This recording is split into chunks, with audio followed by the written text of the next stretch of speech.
I'm Jordan. When it comes to protecting your home, smart security cameras are a great way to go. But before you tackle the installation, there's a couple of important things you need to consider.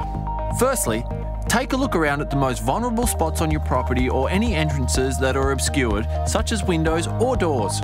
Don't hide your cameras. Most unwanted characters consider them a deterrent when selecting a target.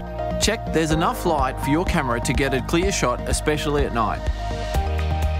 If you're connecting multiple cameras and they are in different parts of your home, give them logical names to avoid confusion. And lastly, just make sure your cameras aren't pointing towards your neighbour's property. Once you've figured out the best spots for your cameras, make a plan and you're ready to install.